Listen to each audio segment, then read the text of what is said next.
Rasulullah Shallallahu Alaihi Wasallam itu teladan beliau bukan hanya dalam urusan kelebihan-kelebihan dan keistimewaan beliau. Tapi Rasulullah Shallallahu Alaihi Wasallam juga teladan justru dalam kekurangan dan kekeliruan-kekeliruan beliau. Karena Rasulullah Shallallahu Alaihi Wasallam adalah manusia, maka Allah telah mentakdirkan Rasulullah itu tidak selalu tepat, tapi selalu benar. Ini dalam bahasa fikih benar dan tepat itu beda ya. Kalau benar lawannya salah, kalau tepat lawannya keliru. Kalau benar bahasa Arabnya hak, kalau salah bahasa Arabnya batil. Kalau tepat bahasa Arabnya shawab, kalau keliru bahasa Arabnya khata. Apakah Rasulullah selalu benar? Selalu benar. Rasulullah tidak pernah mengajarkan yang batil. Tapi apakah Rasulullah pernah keliru? Pernah. Rasulullah itu berbuat dosa? Tidak. Tapi lupa? Ya. Dan Rasulullah SAW teladan untuk kita bukan cuman ketika beliau tepat. Bahkan beliau teladan untuk kita ketika beliau keliru. Rasulullah SAW bukan cuma teladan buat kita ketika beliau ingat, tapi juga teladan untuk kita ketika beliau lupa.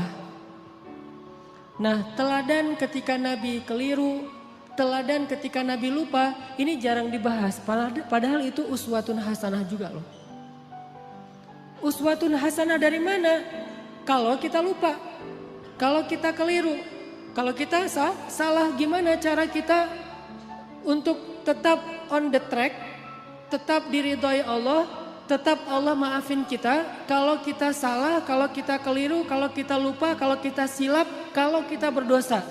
Caranya adalah kita harus meneladani Nabi ketika Nabi juga berada dalam kondisi yang sama, walaupun tetap Nabi lebih baik daripada kita. Buat saya, laqad kana lakum fi Rasulillahi uswatun hasanah bukan hanya ketika Nabi SAW sholatnya khusyuk, tapi juga ketika Nabi sholat lupa rakaat. Nabi itu pernah sholat harusnya 4 rakaat, lupa jadi 2 rakaat. Terus selesai salam 2 rakaat nih, kayak orang sholat qashar. Selesai salam, sahabat nanya, ya Rasulullah, apakah kita mengqashar sholat? Kata Nabi tidak. Memangnya kenapa? Kita sholat 2 rakaat loh Rasul. Kata Nabi beneran? Beneran. Tanya ke sahabat-sahabat yang lain, semuanya bilang ya, kita tuh sholat 2 rakaat. Akhirnya Nabi berdiri lagi, takbir, melanjutkan 2 rakaat sholat yang tersisa dan menutupnya dengan sujud sahwi. Lupanya Nabi uswatun hasanah. Sehingga kalau kita mengalami apa yang pernah Nabi alamin, kita sholat lupa nih, maka kita punya teladan yang paling baik untuk memperbaiki kesalahan dan kelupaan kita. Oh, kalau saya kurang 2 rakaat, tinggal tambah. Tidak harus diulang dari awal menurut jumhur ulama. Uswatun hasanah. Dan bukan hanya itu, uswatun hasanahnya juga buat kita bahwa Nabi itu gak pernah sombong, gak pernah gengsi untuk mengakui bahwa beliau keliru. Itu juga uswatun hasanah. Kan harusnya Nabi itu yang dilihat itu yang ideal-ideal, yang keren-keren, yang istimewa ya. Begitu sekali keliru, Nabi kalau misalnya beliau bukan teladan, beliau gak akan ngaku. Ah, kalian aja yang gak khusyuk, kan saya gak mungkin gak khusyuk, saya ini Nabi loh. Masa kalian ngomongin saya salah? Enggak, kalau kayak gitu beliau bukan uswatun hasanah.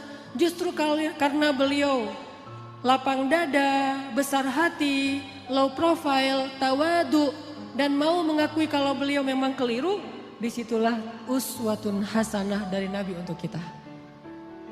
Kadang seorang ustadz bisa salah, kadang seorang guru bisa keliru, kadang seorang pemimpin juga salah. Gak boleh seorang pemimpin merasa bahwa dia tuh selalu benar, tuh gak boleh. Karena kalau dia sudah merasa selalu benar, berarti dia sudah mengkultuskan dirinya. Dan Allah mengatakan, fala tuzakku anfusakum huwa a'lamu bimanittaqa. Janganlah kalian menganggap diri kalian suci, artinya gak pernah salah. Jadi pemimpin yang meneladani Rasulullah SAW Bukan cuma meneladani dari angle jujur, amanah, profesional, tapi juga meneladani Nabi dari angle apa? Bahwa kalau keliru berbesar hati untuk mengakui. Kalau dinasihati oleh orang lain dan nasihat itu memang tepat dan benar, maka dia menerima dengan lapang dada. Kalau perlu dia berterima kasih kepada orang yang sudah menasihati dia, bukan malah ilfil, bukan malah menyakiti, bukan malah menzolimi. Ini uswatun hasanah ketika Nabi keliru. Laqad kana lakum fi Rasulillah Laqad kana lakum fi Rasulillahi uswatun hasanah.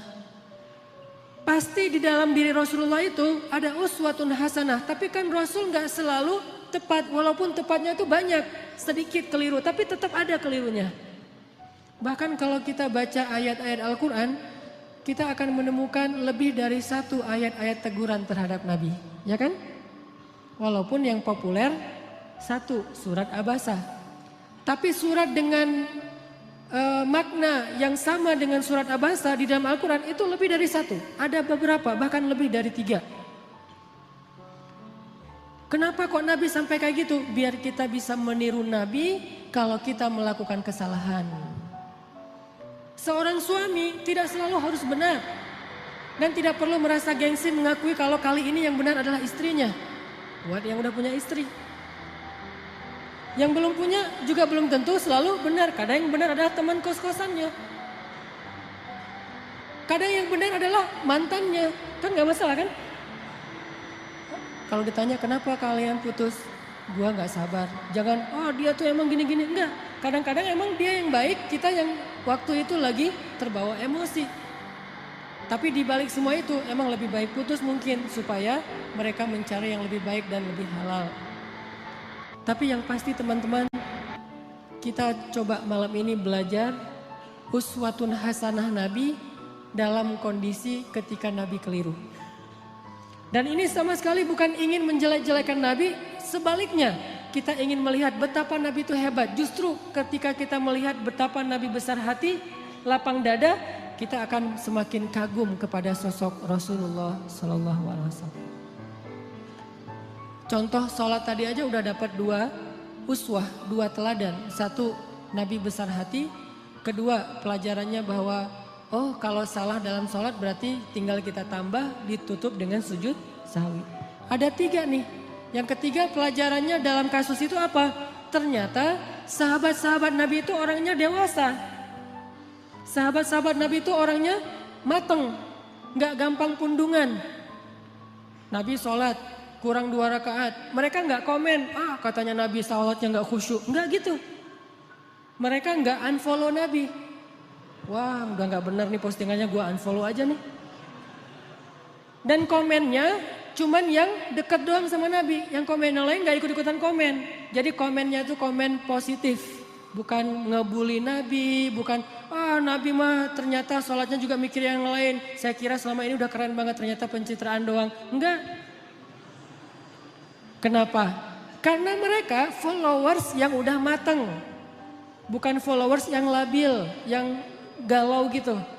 Sehingga sekali Nabi postingnya agak-agak kurang tepat, mereka pundung fisabilillah.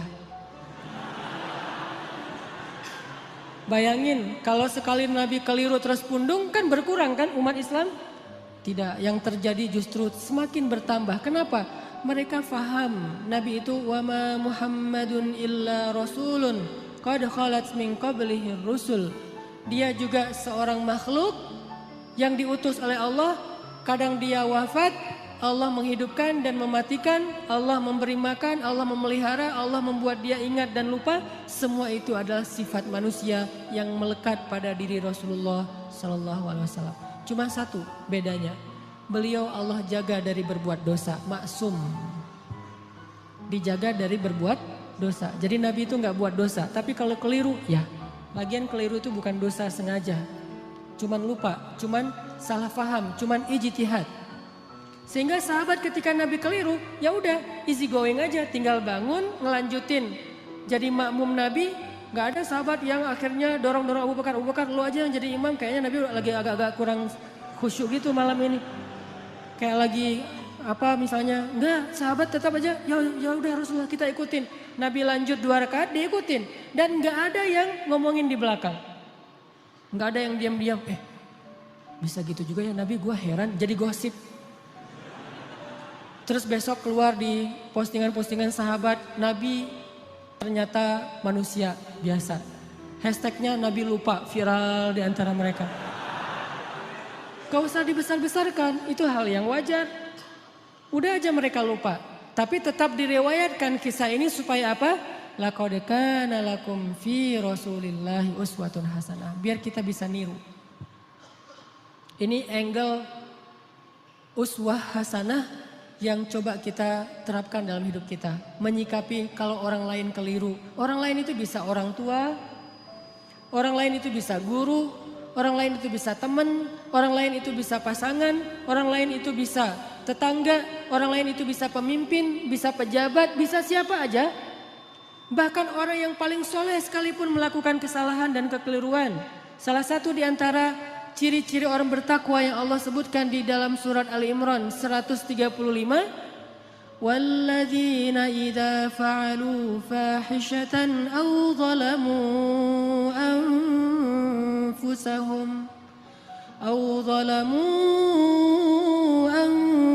anfusahum dzakarullaha fastaghfaru lidzunubihim. Orang yang bertakwa kata Allah adalah orang-orang yang apabila melakukan kesalahan, menzalimi diri sendiri atau melakukan fahisyah, dosa sembunyi-sembunyi. Coba. Ternyata orang bertakwa juga bisa ngelakuin dosa, kesalahan. Bedanya apa? Zakarullah. Ketika dia sadar, ketika dia ingat, ketika dia diingatkan oleh orang lain, fastaghfaru lidzunubihim. Buru-buru dia meminta ampun kepada Allah dan tidak lagi melakukan kesalahan itu. Ini bedanya orang bertakwa sama orang yang tidak bertakwa. Kalau orang yang tidak bertakwa, salah gak mau memperbaiki diri. Kalau orang bertakwa, salah juga tapi mau segera recovery, memperbaiki diri. Jadi peluang berbuat salah sama antara orang yang bertakwa dengan yang tidak bertakwa, sama peluangnya. Jangan sampai kita mengkultuskan satu orang, satu tokoh, satu kelompok. Mentang-mentang mereka membawa slogan-slogan Islam, memakai simbol-simbol Islam, menggunakan penampilan-penampilan yang kesannya Islami, lantas gak boleh keliru, gak boleh salah. Wah, hijabnya aja yang syar'i, ternyata pemarah misalnya. Ustadz, mending mana tuh? Orang yang sholat tapi masih korupsi daripada orang yang gak korupsi, orang yang jujur tapi gak sholat. Kan mending yang jujur, walaupun gak sholat tapi yang penting dia jujur. Enggak. Orang yang sholat tapi masih korupsi, sholatnya berpahala, korupsinya berdosa. Orang yang jujur tapi gak sholat, jujurnya berpahala, gak sholatnya berdosa. Masing-masing mendapatkan sesuai dengan amalnya. Faman ya'mal mithqala dzarratin khairan yarah wa man ya'mal mithqala dzarratin syarran yarah. Jadi gak ada mending-mendingan.